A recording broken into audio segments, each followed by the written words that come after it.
भाई हो, एक शेरनी ने एक शेर को जन्म दिया है।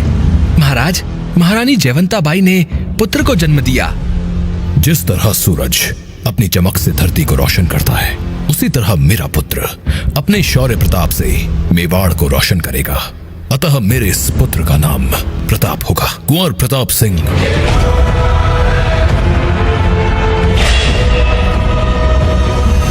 मेवाड़ पर लहराता हुआ यह मुगल ध्वज मेरा कलेजा चीर देता है और बहुत जल्दी ही राजपूताना ध्वज मेवाड़ पर लहराएगा। हमारी सेना कमजोर व छोटी है, अतः मेवाड़ पर राजपूताना ध्वज फहराना आसान नहीं होगा। लेकिन नामुमकिन तो नहीं। हमारी सेना छोटी है पर कमजोर नहीं। अब टकराव स्वाभिमान की दहाड़ का विशाल फौजों से होगा।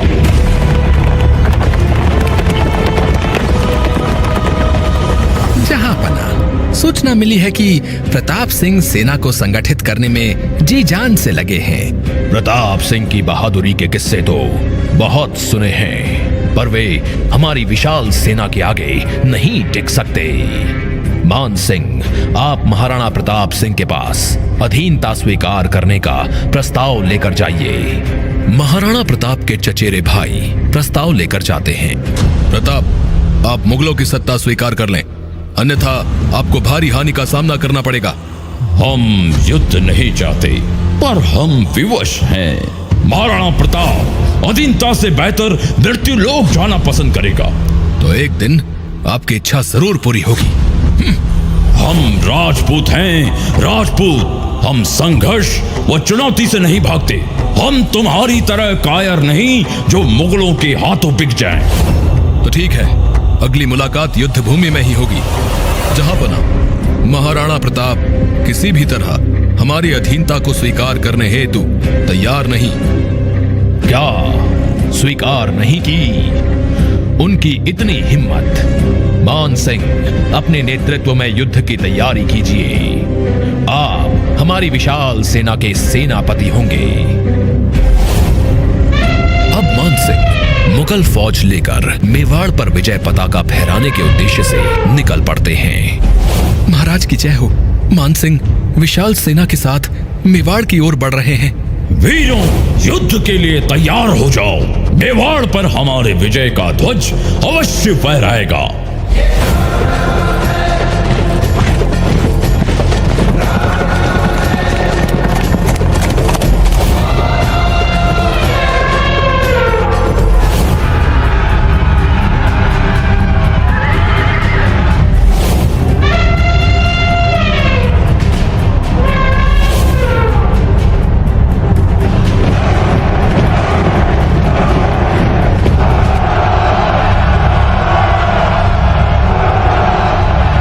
जून 1576 को संसार के अनोखे हल्दी घाटी के युद्ध का बिगुल बजता है।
इसी दौरान मानसिंह के हाथी के मुंह में लटकती तलवार से चेतक का पैर घायल हो जाता है। फिर भी चेतक दौड़ता रहा।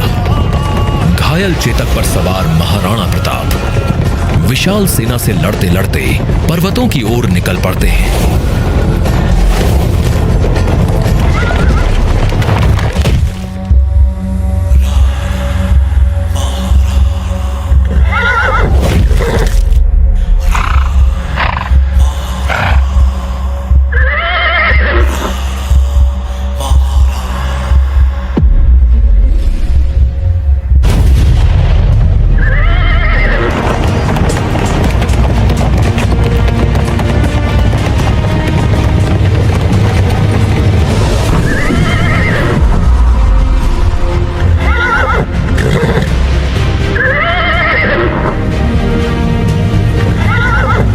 पर लहूलुहान चेतक ने 26 फीट गहरी खाई पार करके अपने स्वामी के जीवन की रक्षा की।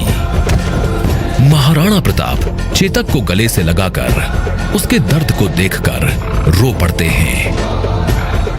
मान सिंह, हमें आपकी शक्ति व अपनी साधन संपन्न विशाल सेना पर घमंड था, जिसे आपने चकनाचूर कर दिया। आपको इसकी सजा अवश्य मिलेगी। आपको 3 महीने तक दरबार में आने की पाबंदी है और आपकी सारी संपत्ति जब्त कर ली जाएगी। इतने बड़े युद्ध के बाद महाराणा प्रताप धन व सेना से बिल्कुल खाली हो जाते हैं। वे परिवार सहित जंगल में रहने को मजबूर हो जाते हैं। इन्हीं दिनों उनकी मुलाकात उनके मित्र, सलाहकार व दानवीर भामाशाह से होती है। भामाशाह, मैं कोई स्वामी नहीं हूं, मैं तो इस हिंद का सेवक हूं। सेवक अपने हिंद की सेवा में जीवन मीठो लागे है और मरण सुभावनो लागे है। भामा, मेवाड़ जानता है कि मुगलों के सामने तलवार निकालने की हिम्मत सिर्फ महाराणा प्रताप में है। मेरे जवानों, आक्रमण करो। थर थर कांपे दुश्मन रण में, जब राणा की तलवार उठे, स्वाभिमान की ज्वाला लेके। अमर सिंह और सुल्तान खां के बीच घमासान युद्ध होता है। इसी दौरान अमर सिंह के प्रहार से सुल्तान खां का अंत हो जाता है। विजय तिलक का शौक रखे।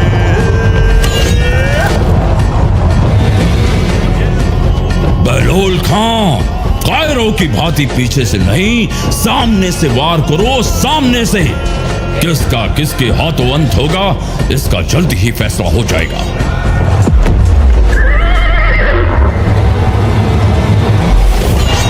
अपने प्रमुख सेनापतियों की दुर्दशा देखकर 36,000 मुगलों की विशाल सेना महाराणा प्रताप के आगे आत्मसमर्पण कर देती है।